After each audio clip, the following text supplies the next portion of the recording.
What's up, lore masters? One of the oddities of the Dominion War is when people in Starfleet still consider themselves scientists first and foremost, versus that of actual soldiers. When I began watching DS9's One Little Ship, I was prepared to be critical of the mission overall, but after a rewatch, I'm not as bothered by it. Ultimately, it seems like something that Starfleet would do, wanting to return to their roots in a way, but requiring a military necessity of what they're doing. So when they find an anomaly that has some scientific significance along with military pragmatic use, they send a runabout along with the Defiant to investigate it. They would use the runabout tethered via tractor beam in order to better analyze the phenomena. It would allow them to possibly create a trans-warp corridor that they could use as a tactical advantage.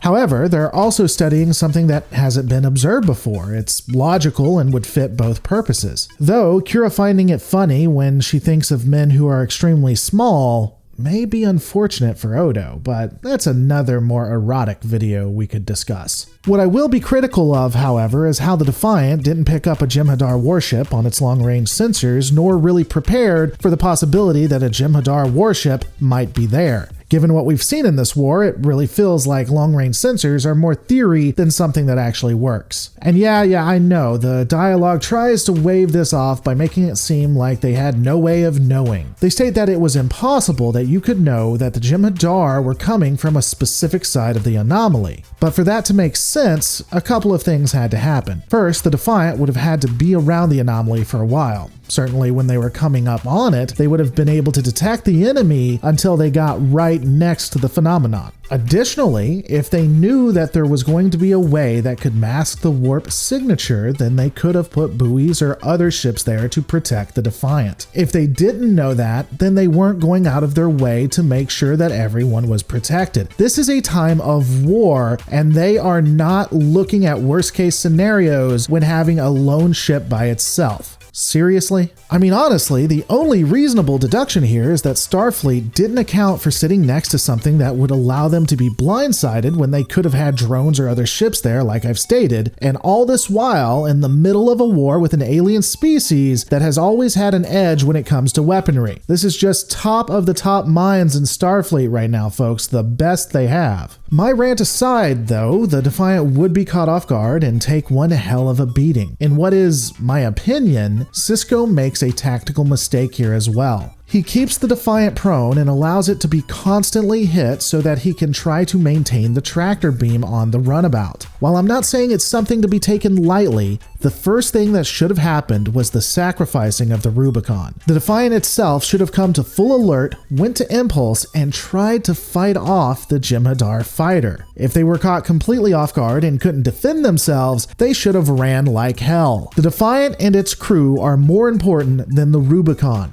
All day, every day. But unfortunately, tactical sound decisions aren't in order, as what we would see is that the Defiant is boarded and taken over. Of course, Sisko wouldn't deactivate the computer like Riker does in TNG's Rascals because that would make too much sense. Nope, a ship that has the most advanced weaponry and defensive systems that the Federation has ever made would be taken with no lockouts. Thanks so much, Captain. Luckily for the Starfleet crew, the Jem'hadar would be as competent as they are, so we don't really have a lot to worry about. The introduction of the Jem'hadar being bred from the Alpha Quadrant is shown, and through dialogue, we're led to believe that they are probably more egotistical and arrogant than even the great Sisko. Their actions, the Jem'hadar, not Sisko, would be foolhardy compared to the knowledge and experience of the Gamma Quadrant Jem'hadar counterparts. As we look at their plans and walk through what they intend to do, I will be honest, I'm not impressed with the thought that killing Sisko is a requirement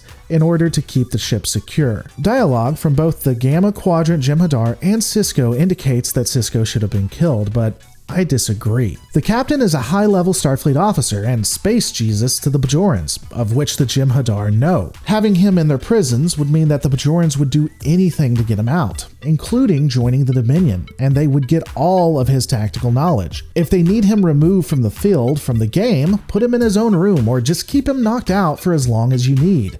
Killing him is simply a waste. Though, I will say that allowing him to stay alive and trying to fix the ship with his command crew would be a fatal mistake. But again, making dumb mistakes is basically the MO for the Dominion, so none of us should be surprised. Getting back to the episode though, once the vessel has been completely taken over by the Dominion and repairs begin underway, the Jem'hadar fighter then makes its way to Corridon, leaving the Defiant by itself, which, first, you're telling me that the Dominion thinks one ship can take on a vital dilithium production planet for the Federation without any issues. And even more important, you're also telling me that neither the first Jem'hadar nor the Vorta think it important to have another vessel there to protect one of the most powerful ships the Federation has with its computer core intact. They don't escort the Defiant back home, and more importantly, they don't begin downloading everything they can from that vessel.